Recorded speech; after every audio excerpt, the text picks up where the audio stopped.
a memory popped into my head that I wanted to share with you. And that is that I lived with my mother and my younger sister, who was about a year and a half younger than me. And I lived with my mom and my sister, and it was me. So it was the three of us living in Southern California at the time. And I actually was born in Las Vegas. And but we moved to Southern California when I was about 10 years old. I lived in what's called the South Bay area, which is the Torrance area. And every year, my birthday is in May, in early May. And every year, well, not every year, but for several years in a row, we would take a drive, my mom and my sister and I. And I think at the time, my mom might have been driving a Chevy Impala, because we're talking the late 1960s, early 70s at this point. We would drive it to a town called Beaumont, California, which actually came just before Palm Springs. And it was about, I want to say maybe about a 90-minute drive for us. And like I said, it was usually around my birthday, which was in early May. So the weather was starting to turn warm, but it wasn't too bad. But it was, probably getting up there in the 80s or low 70s, and I mean high 70s. And so anyways, we would drive to Beaumont, California. And the reason we would drive there on my birthday or around my birthday was to do cherry picking. And Beaumont, California was really known for its cherries back then. I'm not sure if it still grows a lot of cherries or if there's a lot of cherry orchards there now. I think the last time I drove through that area, there really wasn't a lot of cherry orchards anymore, sadly. But back at that time, in the 1960s and the early 70s, there were cherry orchards. And so we would take a drive down there, and we would actually go to a cherry orchard, and we'd get these, each of us would get a bucket, and we could just roam around the cherry orchard, and we would climb up on these ladders, and we would pick cherries. And each of us would have our own little bucket, and we would probably, most of the time, we would put one cherry in the bucket, and then the other cherry in our mouth.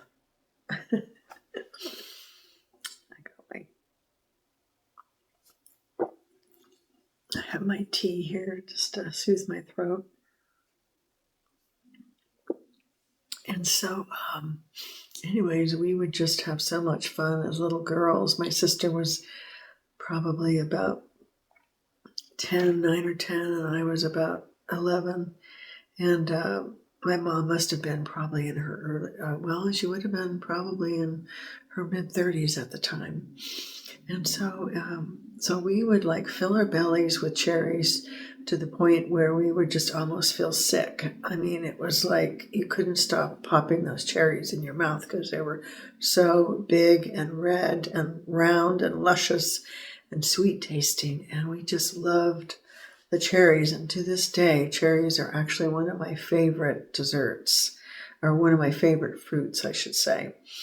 And when May comes around, they come into season, I just get so happy to see the cherries sitting there at the grocery store, because it brings back those fond memories of when we used to, as a family, my mom and my sister and I, go and pick cherries. And, cherries these days are very expensive. I mean, gosh, it's like really expensive for a bag of cherries. And gosh, I think back then we might have gotten a big, 3-pound bucket of cherries for $2 or something. It was like, of course, so much cheaper back then. But sometimes we would actually eat too many cherries and then have some digestive issues later.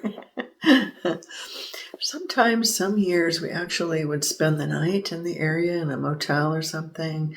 But a lot of the times, I think most of the time, we would just do the round trip, and go down in the morning. And one of the other favorite stops that we loved on the way down to Beaumont, which is spelled Beaumont,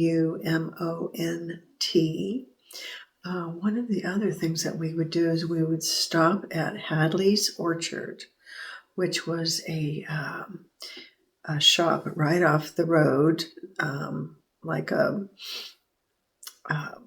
ice cream and shake place, and they specialize in date shakes because a lot of dates, of course, are grown in that area as well as cherries. And so we would always stop at Hadley's and get our delicious, cold, sweet tasting date shake.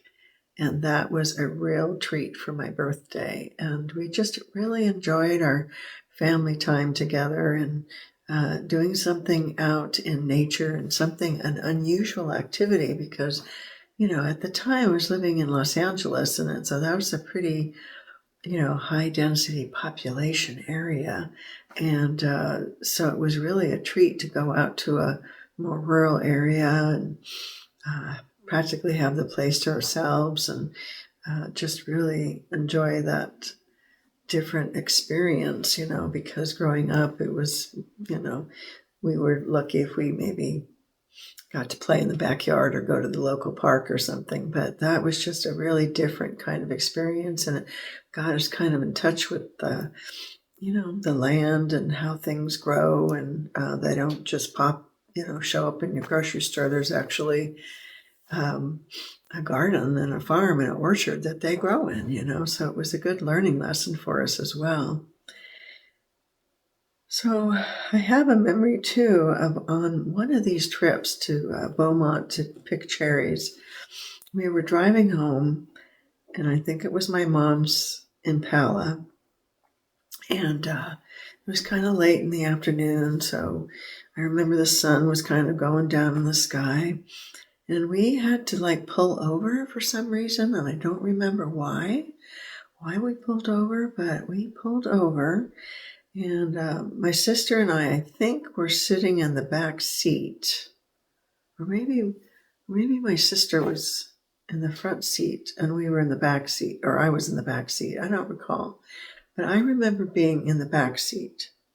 And I look over out my window and I see a dog out in the middle of the desert. There's no houses, no buildings, no residents, nothing for miles except for this little dog, this little blonde dog running towards us with its tail wagging and the whole body, just wagging and just emanating this joyful kind of almost relief, I think it was actually. And we opened the door and that dog just jumped so fast into our car. We just couldn't believe it. No hesitation whatsoever. Just jumped into the car. And I think I just remember the dog being in, my arms and my lap. And we realized it was actually a puppy. It was probably only maybe 4 or 5 months old. I mean, not very old at all. And she had this beautiful longish fur with curls and waves in her, in her fur, and it was really soft, and she was super cute. And she was just so overjoyed to see us, and so, licking our faces and our hands, and just so full of joy as dogs are, right? As puppies are. And after a few minutes of that, my mom was like, "I'm sorry, girls, I don't think we can keep this puppy. I think this puppy might actually belong to somebody around here, and the puppy just escaped.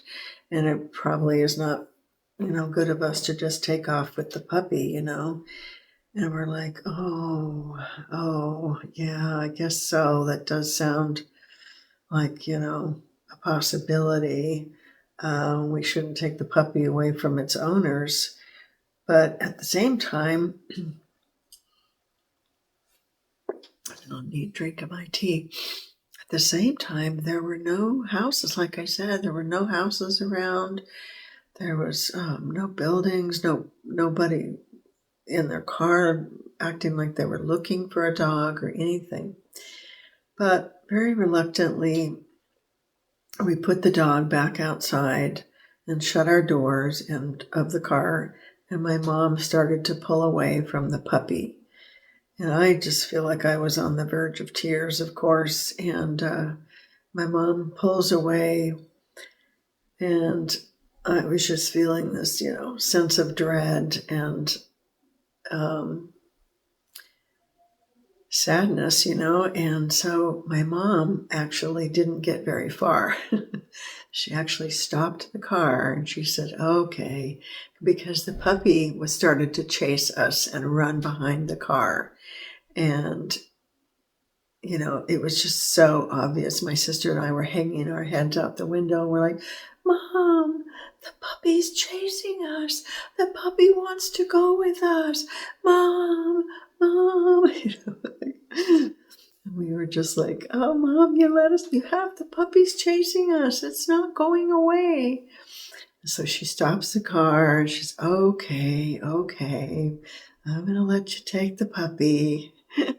Which was probably a lot for my mom. She was a single parent and taking care of two little girls and, adding another animal to feed, or adding an animal or a pet to feed and everything was probably perhaps more than she could afford. And that was part of her hesitation, but my mom was an animal lover, so I don't think she could say no, it just would have been too hard for her. And so needless to say, the dog jumped in the car and was just so happy that we stopped to take her in. And we decided, I don't remember who it was, if it was me or my sister or my mom, but we decided to call her Poochie because we found out, or we realized that she was a poodle dog. Now, she was not a standard poodle. She was like a toy poodle because she only grew, maybe 20, 25 pounds at the most in her life. So anyway, she ended up being a fantastic dog. She was smart, she was loyal, she was intelligent, she was kind, she followed us everywhere. She just was a sweet, sweet dog. And, back then in the 1960s, it wasn't as well known or advocated that it was important to get your dogs fixed. And so Poochie never got fixed. And so she had litter after litter after litter of puppies over the years that we had her. And it was just so funny because she would often have like the cutest puppies. Most of the time we would call the puppies cockapoos.